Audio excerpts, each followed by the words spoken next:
Hello friends, Shashi Agarwal channel के अंदर मैं डॉक्टर शशि अग्रवाल आप सबका स्वागत करती हूँ और आशा करती हूँ कि आप सब लोग सेफ हैं और हेल्दी हैं।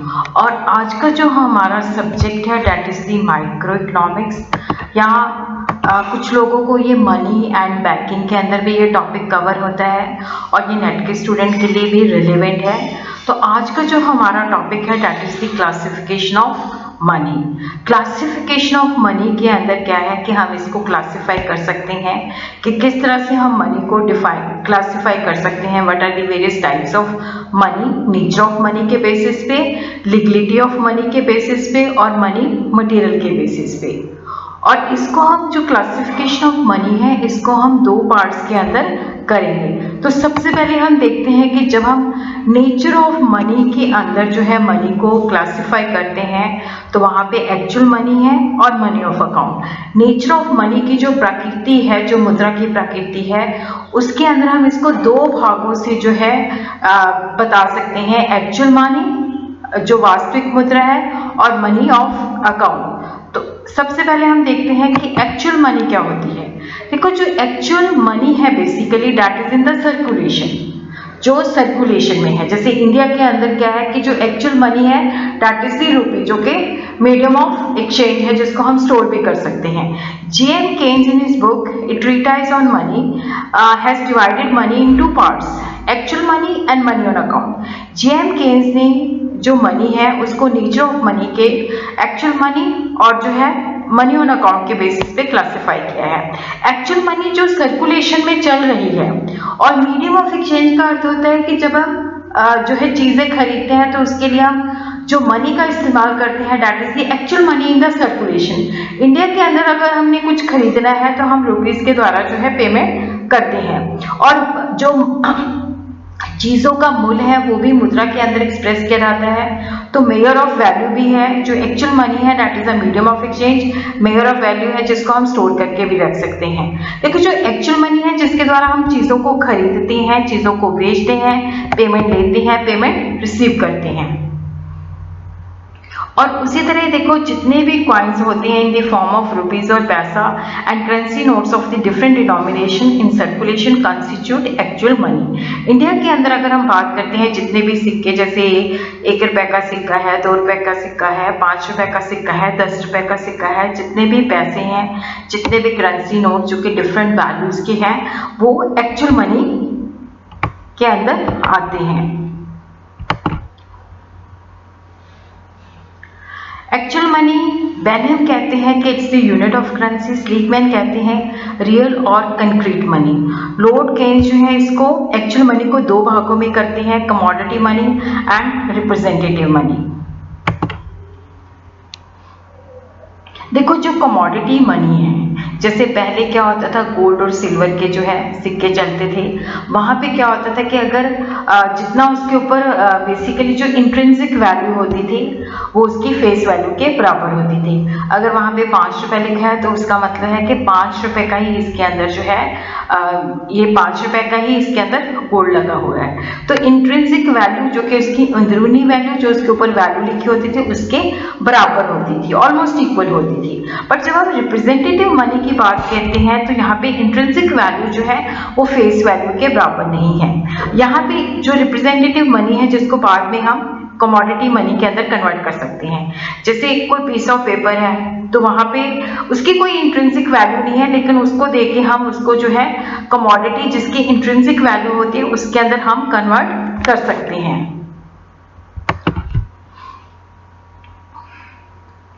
और देखो, यहाँ पे जो मैंने आपको रिप्रेजेंटेटिव मनी की बात बताई है, ये कन्वर्टेबल नॉन कन्वर्टेबल भी हो सकती है।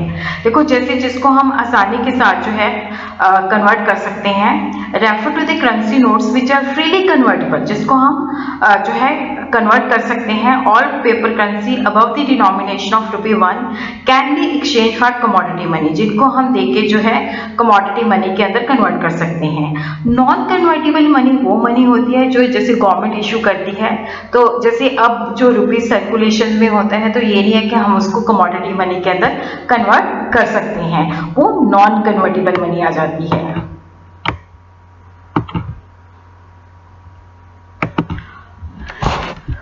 और उसी तरह जो सेकेंड टाइप है, जो सेकेंड क्लासिफिकेशन है, that is on the basis of nature actual money we have done. What is the money of account? It refers to that money in which all sorts of the accounts are kept. कि जो accounts होते हैं वो किस money के अंदर जो है रखे जाते हैं. इंडिया के अंदर तो क्या है कि देखो जो एक्चुअल मनी है, मनी ऑफ अकाउंट जो है सेम है. According to Keynes, money of account is that in which debts and general purchasing power are expressed. कि मनी ऑफ अकाउंट है जिसके अंदर हम जो हमारी लाइबिलिटी चाहे देनी है या लेनी है, जो भी हमारी परचेजिंग पावर है जिसके अंदर हम उसको एक्सप्रेस करते हैं. तो रुपी जो है मनी ऑफ अकाउंट है.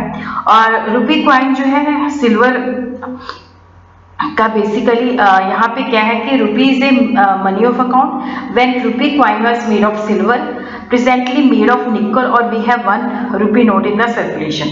तो यहाँ पे बेसिकली क्या है कि देखो ये जो मनी है that has been referred to as a ideal और एब्स्ट्रैक्ट मनी बाय स्लीमैन और यूनिट ऑफ अकाउंट. देखो जिसके अंदर हम अपना अकाउंट जो है मेंटेन करते हैं that is called the money of account. Generally basically क्या होता है कि देखो जो एक्चुअल मनी होती है और जो मनी ऑफ अकाउंट होती है ये सेम ही होती है. There is no distinction between actual money and money of account under ordinary circumstances. But कुछ स्पेशल सर्कमस्टांसेस होते हैं जहां पे क्या होता है कि एक्चुअल मनी और मनी ऑफ अकाउंट के अंदर डिफरेंस है. जैसे कि 1923 के अंदर क्या था कि एक्चुअल मनी जो बेसिकली क्या था मार्क थी, बट ड्यू टू इंस्टेबिलिटी के कारण जो अकाउंट्स था that was made in francs and dollar. और उसी तरह 33 के अंदर यूएसए की जो मनी ऑफ अकाउंट थी वो गोल्ड थी, डॉलर एक्चुअल मनी थी. और जो basically actual money in circulation was paper currency, notes और coin made of copper and alloy. तो कुछ स्पेशल सर्कमस्टांसेस के अंदर एक्चुअल मनी और मनी ऑफ अकाउंट के अंदर जो है डिफरेंस हो सकता है. और इंडिया के अंदर देखो रुपी जो है एक्चुअल मनी भी है, मनी ऑफ अकाउंट भी है. मनी ऑफ अकाउंट जो एक थ्योरेटिकल कंसेप्ट है, एक्चुअल मनी जो है प्रैक्टिकल कंसेप्ट है जो एक्चुअल में सर्कुलेशन है, जिसके अंदर हम मीडियम ऑफ एक्सचेंज भी है, मेजर ऑफ वैल्यू भी है और स्टोर ऑफ वेल्थ भी है.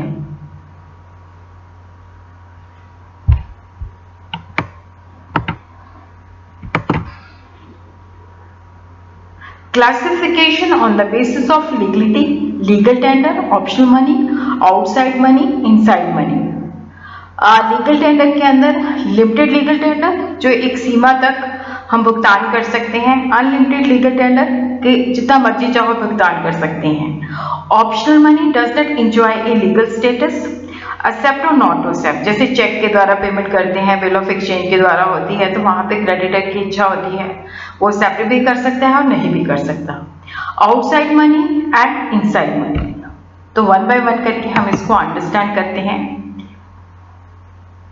देखो जो लीगल टेंडर मनी है, लीगल टेंडर मनी का मतलब होता है कि जो गवर्नमेंट रिकॉग्नाइज करती है कि ये मीडियम ऑफ पेमेंट है और लोगों को लीगली जो है इसको एक्सेप्ट करना पड़ेगा, वो रिफ्यूज नहीं कर सकती. कोई बंदा जो है जो लीगल टेंडर मनी है उसको लेने से रिफ्यूज नहीं कर सकता. अगर वो करता है तो that is punishable by the state. Robinson इसको कॉमन मनी भी कहते हैं. 1 rupee coin and other subsidiary coin जो होते हैं लीगल टेंडर मनी है. लिमिटेड लीगल टेंडर के अंदर क्या है कि up to certain extent India के अंदर जैसे 1 पैसे क्वाइन से लेके 25 पैसे तक जो है वो 25 रुपए तक हम भुगतान कर सकते हैं, उससे ज्यादा नहीं. अनलिमिटेड लीगल टेंडर होता है which has to be accepted as a medium of payment up to any amount, कि किसी भी अमाउंट तक हम इसका भुगतान कर सकते हैं. जैसे इंडिया के अंदर क्या है कि 50 पैसा क्वाइन एंड 1 रुपी क्वाइन जो है और all kinds of paper coin जो है, all kinds of paper money जो है वो अनलिमिटेड है, किसी भी अमाउंट तक हम उसका भुगतान कर सकते हैं, रिफ्यूज कोई नहीं कर सकता.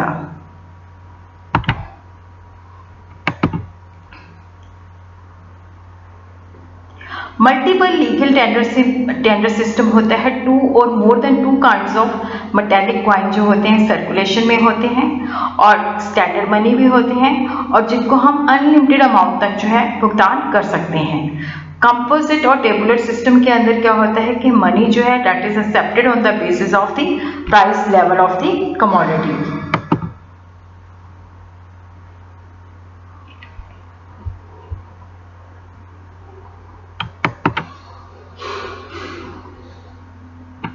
और उसके बाद है ऑप्शनल मनी. तो देखो ऑप्शनल मनी जो होती है कि यहाँ पे जैसे लीगल टेंडर मनी के अंदर तो क्या होता है कि जैसे अनलिमिटेड लीगल टेंडर है, तो अगर हम वहाँ 50 पैसे या उससे ज़्यादा के जो है मतलब 50 पैसे से ऊपर के सिक्के जो हैं या रुपीस जी के द्वारा हम भुगतान करते हैं तो वो लेना पड़ता है। ऑप्शनल मनी के अंदर क्या होता है कि देखो जैसे मैं किसी को चेक से पेमेंट करती हूँ तो मैं पूछती हूँ कि क्या चेक से तुम ले लोगे, तो अगर वो हाँ कहता है तो मैं उसको चेक के द्वारा पेमेंट करूंगी, बट अगर वो कहता है कि नहीं आपको कैश देना पड़ेगा तो I have to give the cash. तो ये ऑप्शनल मनी है, money which is ordinarily accepted by the people but legally nobody can be compelled to accept it. हम उसको कंपेल नहीं कर सकते, उसकी इच्छा है वो एक्सेप्ट कर सकता है, उसकी इच्छा है वो रिफ्यूज भी कर सकता है। यहाँ पे इसको लीगल स्टेटस नहीं होता, जैसे bill of exchange, promissory note, cheque के द्वारा पेमेंट करते हैं, तो यहाँ पे लोगों की जो है डिस्क्रिप्शन होती है वेदर टू एक्सेप्ट इट और रिजेक्ट इट। रॉबिन्सन जो है इसको बैंक मनी और कस्टमरी मनी कहते हैं, और ये जो है डिपेंड करता है कि जो बंदा जैसे मैं चेक के द्वारा पेमेंट कर रही हूँ, अगर मेरी रेपुटेशन अच्छी है तो उस बंदे को कोई प्रॉब्लम नहीं होगी, बट अगर मेरी जो रेपुटेशन है that is not good then he could refuse. So what is the difference between the legal tender and the optional money. देखो लीगल टेंडर जो है इसकी एक्सेप्टेंस कंपल्सरी होती है, कोई रिफ्यूज नहीं कर सकता। ये लीगली जो है स्टैट्यूटरी प्रोविजन के अंदर जो है इशू की जाती है, शॉर्टेज की पॉसिबिलिटी होती है। ऑप्शनल मनी जो होती है एक्सपीडिएंट होती है, ऑप्शनल होती है, लोगों पे डिपेंड करता है, और ये डिपॉजिट के बेसिस पे इशू होती है। और ये लीगल टेंडर जो है that is the chief medium of exchange, और यहाँ पे हम जब पेमेंट करते हैं तो ऑप्शनल मनी का यूज कर सकते हैं। लीगल टेंडर के अंदर रिस्क होता है बट ऑप्शनल मनी के अंदर कोई रिस्क नहीं होता। तो यहाँ पे लीगल टेंडर के अंदर रिसीट जो होती है मस्ट होती है। जब लार्ज पेमेंट्स होती हैं तो ऑप्शनल पेमेंट जो होती है, क्योंकि अगर बहुत ज़्यादा जैसे हमने भुगतान करना है, पेमेंट करनी है, तो वहाँ पे ऑप्शनल मनी जो है ज़्यादा प्रेफर की जाती है। और उसी तरह outside money and inside money according to the Gurley and Shaw. देखो जो आउटसाइड मनी है which is not a liability for anyone inside the economy, जो किसी के लिए लाइबिलिटी नहीं है, ये गवर्नमेंट क्रिएट करती है, और ये पॉजिटिव अमाउंट में होती है। Money which is backed by gold asset denominated in foreign currency और otherwise backed by foreign debt like foreign cash or bond, जो है आउटसाइड मनी है। प्राइवेट इकोनॉमी जो होती है वो इनसाइड मनी, और जो गवर्नमेंट इशू करती है that is the outside money. Outside money is that money which has its origin in the act of government purchase of goods and services or transfer payments, और यहाँ पे basically the asset constitute the claim of the private sector against the private sector। और inside money जो है that is created under the private sector. इसके अंदर bank deposits आ जाते हैं। जैसे लोग जो है अपना पैसा बैंक्स के अंदर रखते हैं तो उसके अगेंस्ट जो है बैंक जो है क्रेडिट क्रिएट करता है, जितना एसेट होता है उतनी ही लायबिलिटी है। इनसाइड मनी जो है वो मनी है which is issued by the private intermediary commercial banks in the form of debt. Inside money जो होती है बेसिकली जो है लायबिलिटी होती है, और यहाँ पे क्या होता है कि नेगेटिव एसेट होती है, और यहाँ पे क्या होता है कि देखो यहाँ पे जो नेट एसेट होता है वो जीरो होता है।